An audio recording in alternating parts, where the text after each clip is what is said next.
রাসেল, তোর না আজকে এসএসসি পরীক্ষার রেজাল্ট দিব? হ মহাজন। তাহলে তুই স্কুলে যা, যাই দেখে তোর রেজাল্ট কি আসছে। আচ্ছা মহাজন, আমি তাহলে স্কুলে যেয়ে দেখতাছি রেজাল্টটা। মহাজন তাহলে গেলাম স্কুলে, যাই দিই রেজাল্টের কি অবস্থা, দোয়া করেন আমার লেগা। ঠিক আছে যাও, আর শোনো এই নাও ভাড়ার টাকা নাও, তাড়াতাড়ি এই সবার। আচ্ছা ঠিক আছে মহাজন, আমি তাড়াতাড়ি চলে আসবো। কাজ করি, কাজের পাশে স্কুলের পড়াটাও চালায় রাখছিলাম। তো আজকে তো রেজাল্ট বেরিয়েছে, সব বন্ধু বান্ধবী আইছে। কই যায়া দেখি আমার রেজাল্টার কি অবস্থা। স্কুলের সামনে তো চলে আসলাম, জানি না রেজাল্টার কি অবস্থা। এই তো স্কুলের বোর্ড, আমার নামটা কই, ভালো করে একটু খুঁজে দিই তো। হায় হায়, এখানে তো আমার নাম নাই, তার মানে আমি ফেল করছি। আয় হায়, বাপেরে কিভাবে যে বুঝামো আমি যে ফেল করছি। বাবার তো আমাকে ঘিরে অনেক স্বপ্ন ছিল। বন্ধু পরীক্ষা দিছি তো মাশাআল্লাহ দিলে ভালাই, আমি জিপিএ 5 পাইছি বন্ধু। আর বন্ধু তুই কি পাইছস? বন্ধু আমি A+ পাইছি।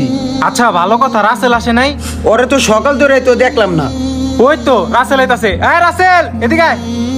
কি রে বন্ধু, তোর মন খারাপ কে? কি হয়েছে তোর? আর তোর রেজাল্টের কি অবস্থা? কি রে পরীক্ষার রেজাল্ট তোর কি আসলো? বন্ধু কি কমু, পরীক্ষার রেজাল্টে আমার নামই নাই কে, আমি ফেল করছি। ও ফেল করছস? ফেল তো করবি বেটা, সারা বছর পড়াশোনা করস নাই, আইছস পরীক্ষা দিতে, ফেল তো করবি বেটা। আমরা জিপিএ 5 পাইছি, বুঝছস নাই বন্ধু? ফেল করছে আবার গর্ব করে কয় ফেল করছে।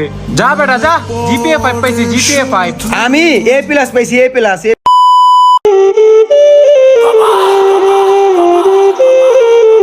বাবার কত স্বপ্ন ছিল আমাকে ঘিরা, আমি পরীক্ষায় পাশ করুম, ভালো একটা চাকরি করুম। এভাবে করে যে আমার বাবার স্বপ্নটা পূরণ হবে না সেটা বুঝতেই পারলাম না। বাবাকে যে কিভাবে বলবো আমি পরীক্ষায় ফেল করছি। ছোটবেলায় মা মারা যাওয়ার পরে বাবার আমাকে ঘিরে অনেক স্বপ্ন ছিল, আজকে বাবার এই স্বপ্নটাও ভাঙা গেল গা, আমি ফেল করছি। এই তো আমার ছেলেটা এখানে বসে আছে, আর দুপুরে খাইতেও গেল না ও। কিরে বাবা রাসেল, তুই এখানে একা মন খারাপ করে বসে আছো, কি হয়েছে তোর? দুপুর বেলা তো ভাত খাইতেও গেলি না বাসায়, এনে মন খারাপ করে বসে থাকলে হইব? কি হয়েছে তোর, ক আমারে। বাবা তুমি এই অসুস্থ শরীরে এইখানে চলে আসছো, আমি যাইতাম একটু পরে বাসায়। আর হচ্ছে বাবা, আজকে তো স্কুলের রেজাল্ট দিছে, এসএসসি পরীক্ষা রেজাল্ট যে দিছে বাবা, আমি তো পরীক্ষায় ফেল করছি।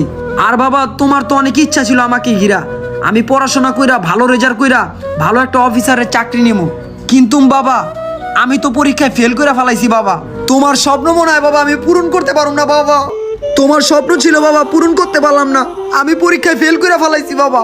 ঠিক আছে বাবা, সমস্যা নাই, পরীক্ষার সময় তুই অনেক অসুস্থ ছিলি, ভালো করে পড়তে পারো নাই, সমস্যা নাই। এবছর ফেল করছো, সামনের বছর ভালো করে পড়ে পরীক্ষা দিবি। তাছাড়া আমি অসুস্থ হওয়ার পর তুই সংসারে হাল ধরছো, পড়াশোনার পাশাপাশি তুই একটা চাকরি করো, তার ভিতরে ছোটবেলায় তোর মাটাও মারা গেল।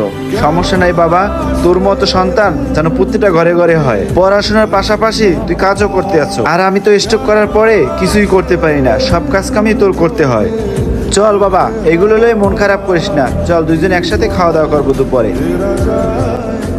আমার মতো পোড়া কপাল কে কে আছেন কমেন্ট করেন, যারা কিনা অসুস্থতার কারণে পরীক্ষায় ভালো রেজাল্ট করতে পারেননি। আর এবারের এসএসসি পরীক্ষায় কারা কারা ভালো রেজাল্ট করছেন কমেন্ট করে জানান, আর কারা কারা খারাপ রেজাল্ট করছেন কমেন্ট করে জানান। ভিডিওটা ভালো লেগে থাকলে ছোট্ট একটা শেয়ার করে দেবেন। ধন্যবাদ।